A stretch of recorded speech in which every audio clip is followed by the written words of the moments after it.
Audiobook Club with Steve Phillips and Matthew Layton. On this episode of Audiobook Club, the new novel from national treasure Bob Mortimer. Chapter 1. Egg Day. The moment I woke up, it hit me. I really fancied a soft-boiled egg. I put on a t-shirt and my cheap, loose-fitting supermarket jeans, walked through to the kitchen and opened the box of eggs sitting beside Harriet's fancy American toaster. It was empty. I was eggless. It wasn't the end of the world, but an egg craving only comes along once in a while and it's quite a powerful pull. I paused and stared inside the empty egg box. It was very and brazenly empty. Audiobook Club with Steve Phillips and Matthew Layton.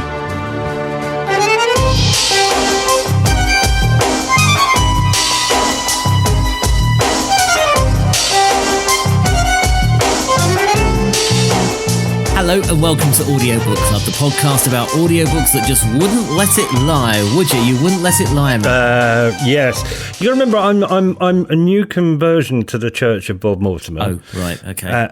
And I'm still, I'm still attending the Sunday school classes, and I'm not quite up to speed. But okay, well, that's 2 minutes into the show, and the opening line just completely died a death there, didn't it? Yeah, what's the point? Wasted. If anyone, dear listener, are you a Big Night Out fan? Then do let me know, because it'd be nice to have a friend who's seen it. Yes, it's nice to have someone for you to talk to who understands what you're on about. Yeah. Look, this is the thing. So you just heard the opening of Bob Mortimer's new, hotly anticipated novel. He's the one that authors are trying to avoid now, because Richard Osman was talking about this on the Rest is Entertainment podcast, saying that when you release your book, you've got to be careful, like the authors who are going to really, really sell. And Bob Mortimer, of course, just starting out a few years ago. He was kind of the small guy, if you like, but now everyone's avoiding his release date so they don't get buried. Yeah, it's his third novel. Do you know what? The whole thing is, I don't understand how it works. I've sat here for the last 7.5 hours listening to this book. I had quite a nice time. Good. And I know there are some bits that you're going to find funny and that I will make you smile and decide, I think, in favour of, with the spare time you have at the weekend, to complete the book if you haven't decided to already. But there's just bits of it where I don't get it. I mean, you were talking the other day about I think it was the first Slow Horses novel, which opens with a bomb threat at King's Cross. Yeah. This one opens with a bloke waking up in the morning, getting into his ill-fitting supermarket jeans. I mean, it's not exactly James Bond, isn't it? And wondering if he's got any eggs. I mean, it's not, it's not cinematic, is it, really? Oh, I love this about Bob Mortimer, that only he could devote almost an entire chapter to an egg fixation. And call the chapter Egg Day. No, but you see, a normal author would describe, the satisfying ASMR cracking of the top of the soft-boiled egg, the steam gently emerging, the satisfaction of plunging your toast soldier into the thick yolkiness. And Stop it. But, I want an egg. I want an egg now. Well, exactly, but this chapter is about not having any eggs. It's ridiculous. He didn't even, that was a sad... There you go, tragic comedy. Right there, The satisfying crack of an egg and the yolk pouring down the side, and there weren't even any eggs in this chapter. But so for me, there's this underlying mood in the book of, you could argue anti-hero. The posh phrase I came up with in my head when I was being a bit pissed off with it about 4 hours in was, it's a celebration of the mundane. The mundane superhero. I was once termed Map Man because I could read a map. You can read a map. I'll tell you that for nothing. Thanks. Appreciate it. But also, I'm nobody's superhero either. So I do understand it, and I don't think I am. But yeah, no, I'm looking forward to. You have a superhero tongue. That's what you have for talking. By the way, that is. I understand that it's good, right? I get that. I get it's a quality product. I know how, as we progress during this, you're going to be happily surprised and delighted by some of the things I play at you, particularly the clips and whatever. But I'm not sure I get it yet. Let's put it that way. I think you dragging me into these books has made me read stuff that I wouldn't otherwise have approached. It's interesting. The words quirky and whimsical are used quite a lot in the book, but in a quirky and whimsical, non-sincere, sarcastic way. And I just get confused. Too many layers for me. I love a layer. Well, just by the way, dear listener, we are casting an ear, if you've probably picked it up by now, the latest book from Bob Mortimer, The Long Shoe, narrated by Bob Mortimer, Diane Morgan, Arabella Weir, released 9th of October 2025, 7 hours, 25 minutes from Simon & Schuster Audio UK. So that's what we're doing. We have a 3-step process if we're ready for it. Let me know if you are ready to go into that, Matt, or you want to expatiate some more. Okay, so our 3-step process, if you've just joined us for the first time, just joined the club, as it were. We talk about the author first of all, which we started to do, then the text of the book, is it a good book? And then, of course, Audio Book Club, is it a good audiobook? What's the production like? What's the performance like? Is it a narration or is it more a performance? What does it bring to the paper-based version? That's our 3-step process. So let's factor some Bob then, Matt. Well, normally last year we did his second novel, The Hotel Avocado. Last week we were calling it The Avocado Hotel. I know. But of course, in Bob Mortimer's head, you can see he probably went, shall I call it The Avocado Hotel or shall I call it The Hotel Avocado? Well, The Hotel Avocado's got clearly a classier ring to it. That's the kind of thought that goes on inside Bob Mortimer's head. As you have just said, I want to purely look at him from my point of view as a novelist. This is his 3rd novel.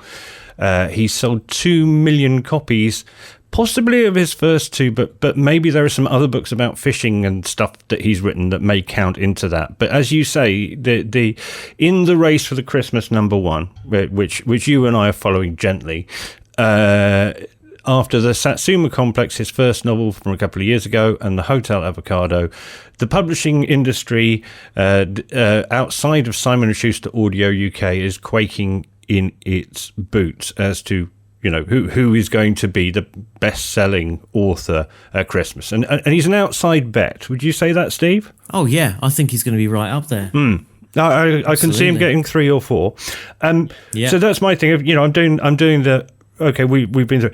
Can you just imagine that I am not totally sold on the concept of Bob Mortimer?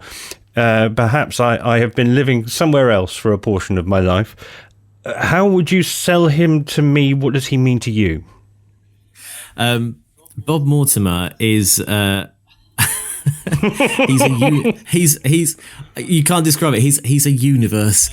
So I mean, I've loved Vic and Bob for years, donkey's years, ever since Vic and Bob's Big Night Out on Channel 4, back in the day. So Vic Reeves was his comedy partner, yeah? Yes, long-term comedy partner. When they kind of stopped making Shooting Stars, they did a comeback with Big Night Out, and then it they kind of went their separate ways. So Vic Reeves, or Jim Moyer, is essentially he's a well-renowned artist now. He's an amazing artist, and Bob Mortimer, he's a polymath now, isn't he? I mean, he goes on, he can go into any comedy show now on TV and he just completely lifts that show.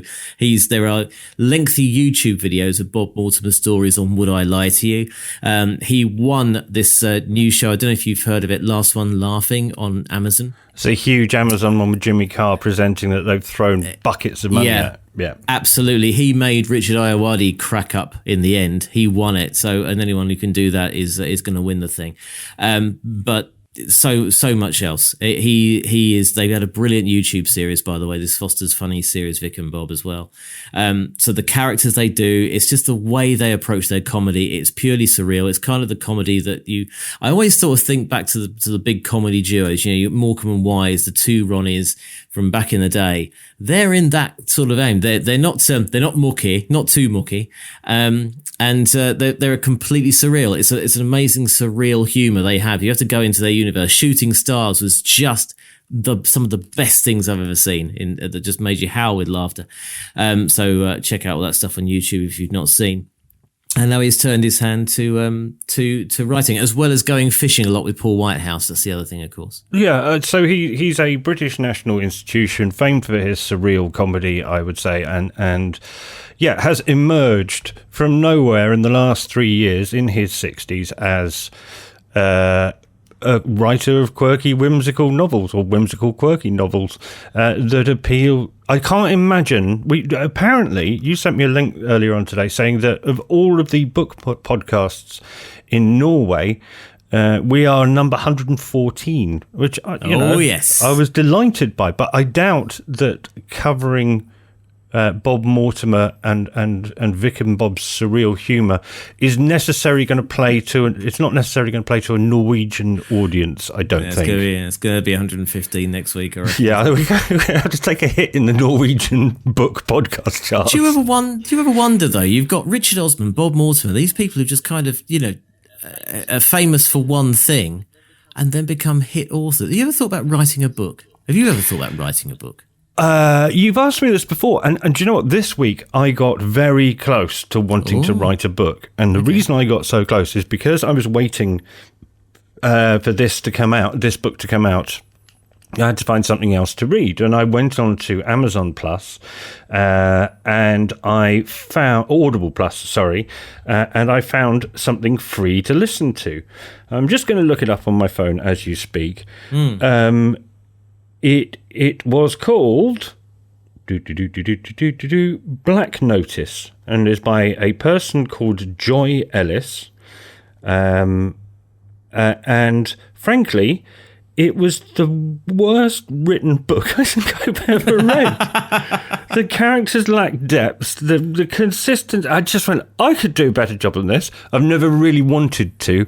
I do have a book in my head, but I kind of missed the chance to do that. No, hang on. No, what's this? You've never missed a chance. Come on, you can do it today. You can start tonight. Do you know what? It's quite interesting. You should ask me this in the week after.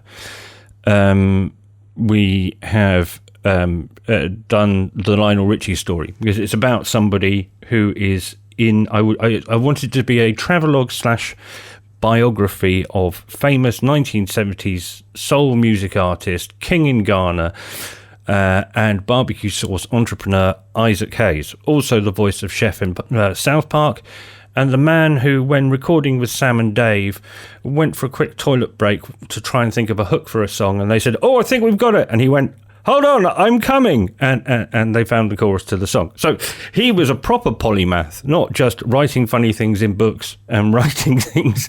That's if I'd ever got to write my book, meeting Isaac, I would have gone to Covington, Tennessee, where he grew up in the cotton fields, picking from an early age. And tried to meet all of the people that knew him along the way. But unfortunately, he's passed away, so I wouldn't get to meet him in the end. I kind of wanted to do his primary school teacher and the first girl he kissed and people who'd worked with him to get an impression of him from all those different angles. And also, get to travel a bit. He was a king in Ghana. I'm going Ghana, mate. But I don't have the budget to do that. There you go. That's my elevator pitch. Have you got one?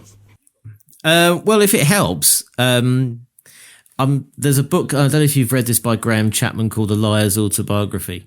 No. And so if you really, really recommend it, they animated it as well for a film, but basically it's Graham Chapman's life, but none of it is true. And it's the funniest thing. So if you're ever stuck, you don't have to go to Ghana, just make it up. I want the budget to go to Ghana. And anyway, look, I don't think I've got the attention span. Have you got the attention span? I don't have the desire. I like doing what we do. I like in a year, you and I will produce 50 hours of audio, which is, and I can tell you from bitter experience, which is about what J.K. Rowling does with her new Robert Galbraith moniker. I read the 30 hours of her 8th Cormoran Strike novel this week, and I just wanted her to get on with it. I was just like, but we do that, but we just do little things that are funny and nice, and I kind of like it. And I have my creative outlet, frankly, Steve, and that's trying to keep you under control. Yeah.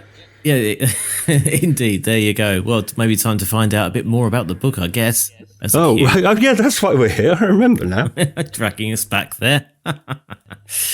Look, most of the time, I don't think I'm good enough to write a book. And I don't. You have to have a certain level of confidence. I don't. I don't know if you do. You still haven't answered the question. Well, no, I'm inspired by other people just making a lot of money. But one person has made a massive is multi-million selling globally with a series called The Alchemist, which was actually Harry Potter fan fiction written on her notes app on her phone. What? Really? Yep. Oh. Seriously. Okay. Well, anyway, that's enough about our own personal ambitions to make a quick buck through making some stuff up. No, look, we'll just leech off the people with real talent. And oh yes, absolutely right. If you do click on any of the links in our things that link to Audible, Steve and I may end up getting 30p for referring you to any of the books that you download. Not even a curly whirly. Yeah, not quite true, but exactly. So the long shoe. Would you like to hear the blurb? I'd love to hear the blurb. Would you like to hear a clip before you hear the blurb? Yeah, play a clip. All right. I may be doing this the wrong way round. We can fix that in the edit if I can be asked. My mum used to call me a pushover, which was much the same thing. And I'd lost count of the number of women who were happy to be my friend, but nothing more than that.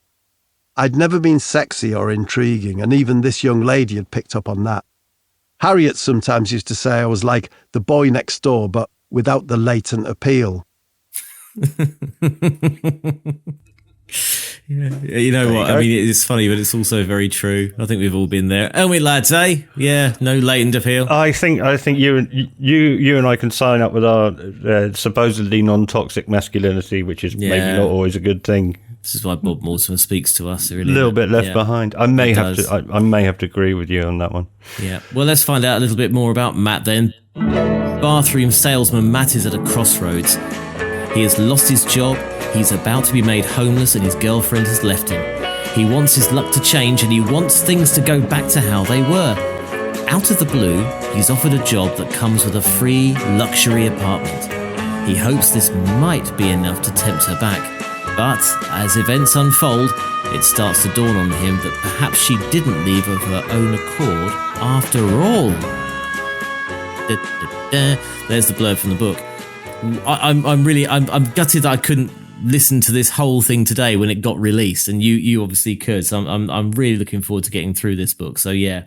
Does it? What happens? Don't spoil. Actually, don't spoil. Do you know? I don't really understand how to do spoilers and not spoilers in this context. Not a lot happens over not a long period of time, and there's lots of Bob Mortimer's humour in it. Funnily enough. Normally, I get complaints whenever we do something with proper radio stations. They always complain that our clips are too long. In this one, the clips are shorter because that's the nature of... Oh, is sardonic a word? Yeah, Bob Mortimer's sort of pithy humour and his weird analogies. In fact... I'm going to go straight to the audiobooks, Steve, because I think it works so much better. I think anybody reading the book, let's say it right now, is not going to get the same experience as listening to the audiobook. Last week we had a book read by Lionel Richie, and anonymous voiceover artist, and we were miffed because the author only read the introduction. This week, the author does most of the heavy lifting. He reads it in his own voice. It needs to be him doing it. Apart from the chapters where he's brought another couple of people in, Arabella Weir and Diane Morgan plays the girlfriend Harriet. You, of course, know Diane Morgan as...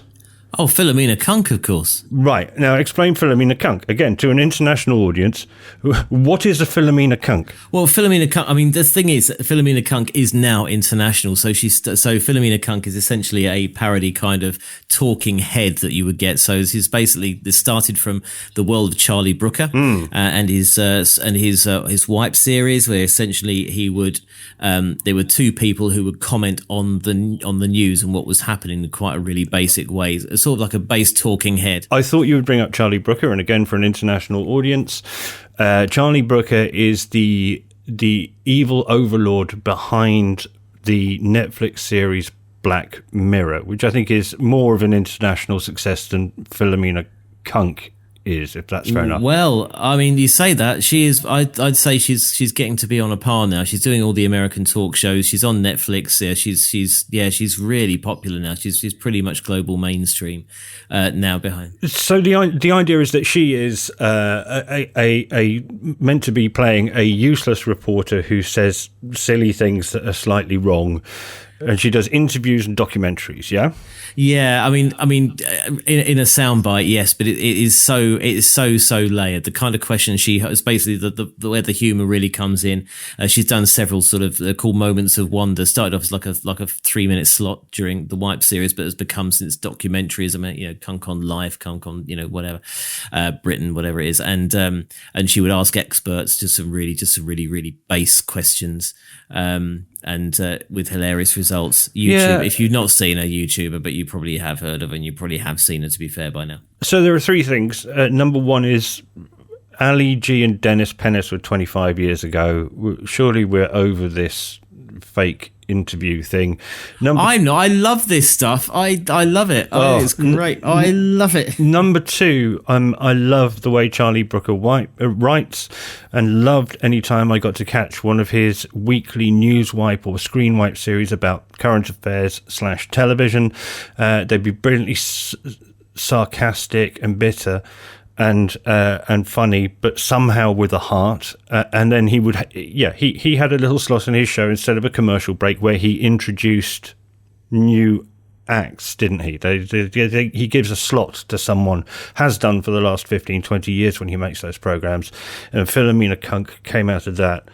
As you say, the names are Kunk on Earth and Kunk on My Face, or whatever it's called. I think that's what he wanted you to say. I know. Look, I just find her voice so dreary. Yeah, but it's very deliberately chosen, though. Very deliberately chosen. But again, it's my thing that I have with David Mitchell out of Mitchell and Webb. It's like, you want me to engage with that character, but I want there to be something pleasant and good about the character, not for it to just all be bloody pratfalls, if you know what I mean. I don't get it.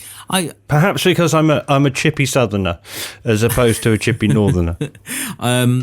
Yeah, I think maybe give it some time. I mean, I know what you mean. I'm always sort of erring on the side of caution whenever some new comedy appears or whatever, or a new character or something like that. What's all the fuss about?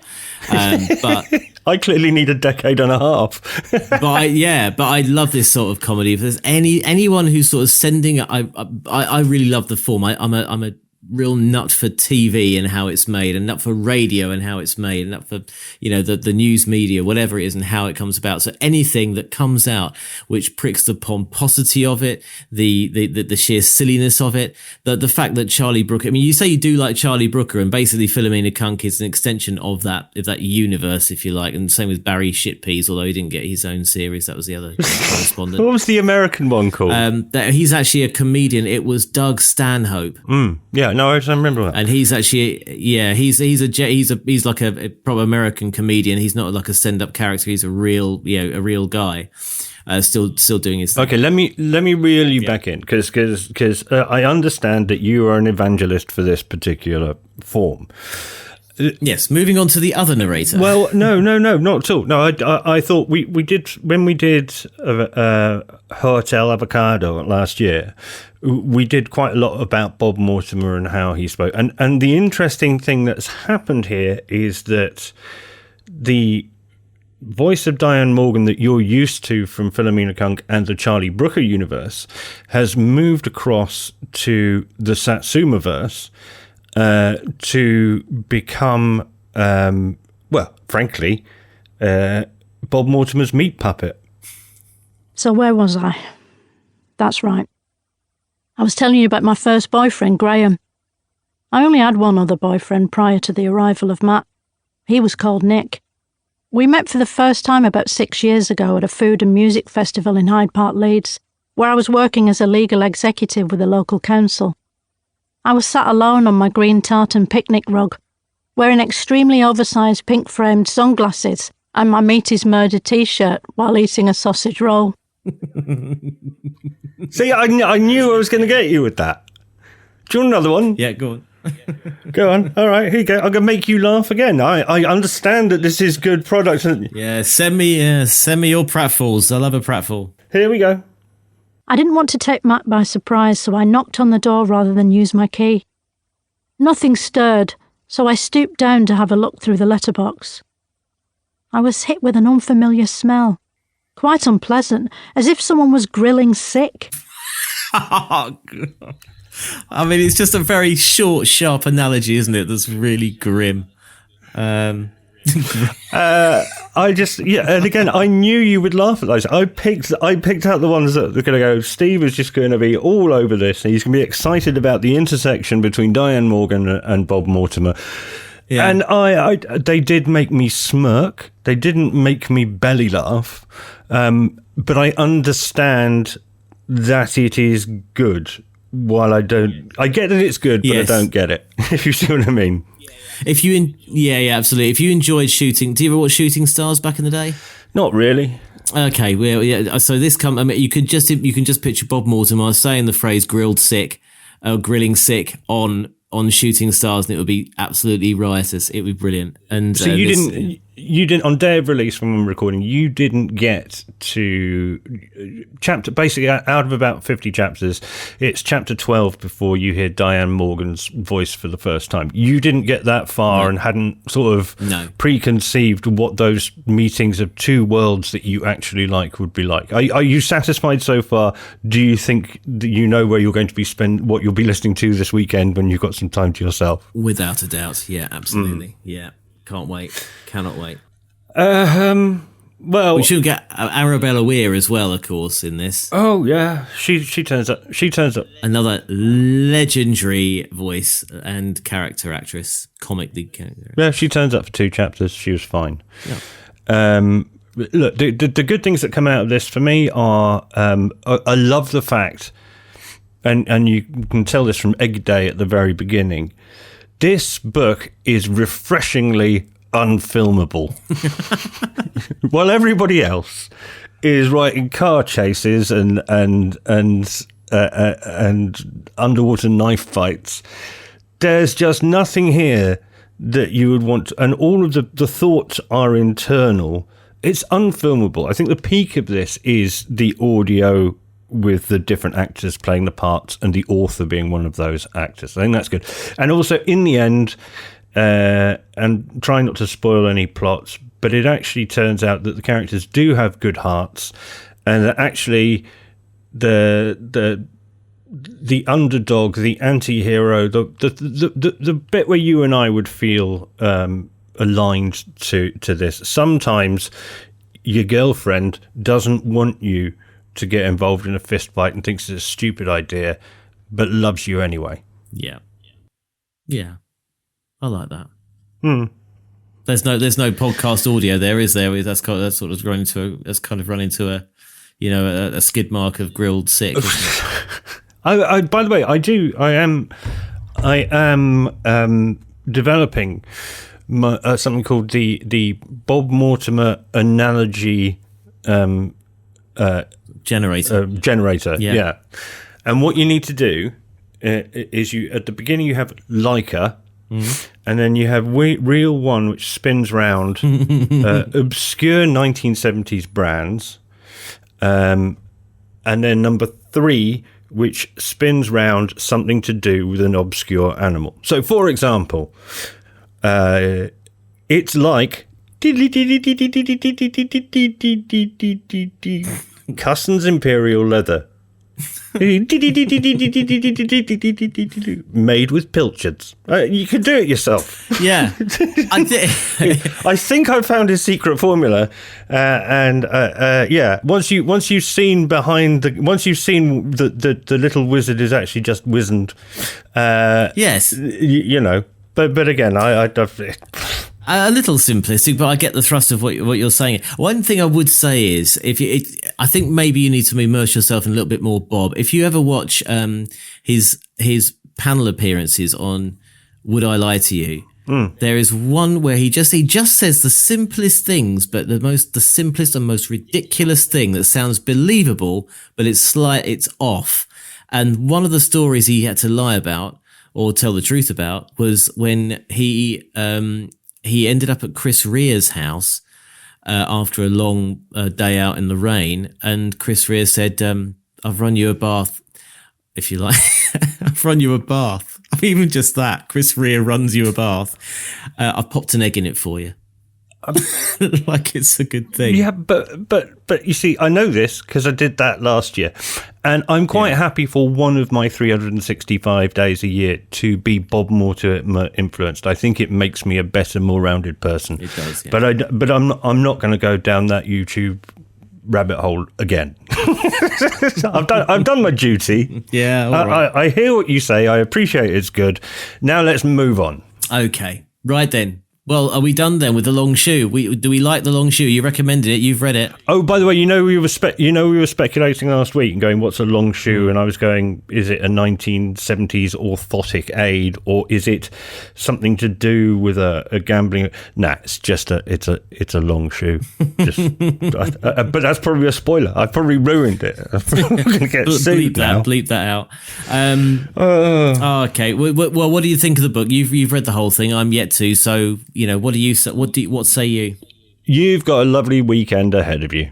Okay. So we're saying that if you love Bob Mortimer stuff, you're going to love this book. If you're not so close to Bob Mortimer, how did you feel at the end? Relieved. Relieved that you finished got the book. It done in time. Okay. And in terms of the performance, so Bob's narration and Diane Morgan's narration and Arabella. Wonderful. Bob Mortimer, wonderful, bringing to life his own words. Truly a writer and performer. Diane Morgan, I appreciate that it's good, and having Bob Mortimer put words in her mouth makes a certain amount of sense, and you can see where those two sort of pithy universes collide, and for those who like it, the whole is greater than the sum of the parts. But yeah, if you don't like it, then yeah, look, I'm coming around to it gradually. I can appreciate what's good, but it's not for me. Okay, fair enough. Well, I look forward to reviewing his next one, frankly. Yeah, I can't wait. That was The Long Shoe by Bob Mortimer, read by Bob Mortimer. Well, performance or narration, by the way? Oh, performance, hugely, absolutely. Performance, okay, fantastic. So that's Bob Mortimer, Diane Morgan and Arabella Weir performing The Long Shoe. Oh, Arabella Weir, again, she was fine. Arabella Weir's a freaking legend, fast show and everything, eh? She didn't have a big enough part in the book to be totally invested in the character. She only turns up a little bit at the end, and it sounds like she hadn't necessarily read the book before being presented with the single figure number of chapters that she had to read. I think we owe Arabella Weir a right of reply here. Arabella, if you are listening, very remote. Fight me! No, that's wrong. Do come on and beat Matt up. Right, so that was The Long Shoe by Bob Mortimer, read by Bob Mortimer, Diane Morgan and Arabella Weir perform it. Came out on the 9th of October, 7 hours, 25 minutes, Simon & Schuster Audio UK. I'm going to recommend it even after just chapter 2 because I loved Egg Day. Next week, another J turn here because we're going factual again, and we're going back to where it all began in terms of the internet. not the Bible, but Tim Berners-Lee. Shouldn't really compare those two, to be honest. There's a Partridge moment.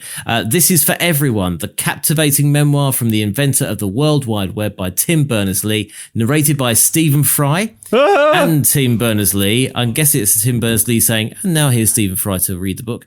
11 hours and 30. Well, you know my views, Steve. I have views on Stephen Fry. Yeah, I know you do have views on Stephen Fry. Hold it for the take next time, eh? Okay. 11 hours, 39 minutes. Came out on the 9th of September from Macmillan. That is next week's book. So it's a factual one. It's a memoir from Tim Berners-Lee. This is for everyone, of course, is because that's the tweet he wrote at the Olympics, at the closing ceremony of the Olympics, I think, or at the opening. One of the two, anyway. Anyway, it turned up. I think it's his general attitude to the internet, wasn't it? I think he didn't get paid for it, did he? But he saw it as a great liberating information sharing thing, and he didn't. Yeah, he could have been a multi-squillionaire. Yeah, but decided to give it to the world, and we know how that worked out. So many people have invented stuff and just didn't, take it to the patent office. And there's a guy at the BBC who invented the auto cue, the teleprompter. The guy who designed the Daleks, and he got about 60 quid, I think. I did this thing in 1999 called downloadable radio programs that didn't go anywhere. Oh no. No, it might have been the marketing there. Downloadable radio programs. Exactly. I was too early, and I didn't have the talent. I think that was the problem. And the phone-in didn't work either, eh? No. Don't forget, give us a ring anytime you like during this recording.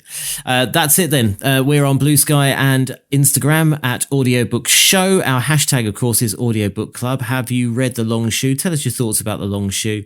Obviously, it's only just come out at the time of recording, so you've got a few days to before you do comment. Hold on. Are you saying The Long Shoe has just dropped? It dropped today, didn't it? As we record. So the shoe has dropped. Never mind. The shoe has dropped. Yes, sorry. Indeed. The shoe has dropped. Sorry. No, that was a good one. No, definitely keep that in the edit. We shall. We'll see you next week. Audiobook Club with Steve Phillips and Matthew Layton.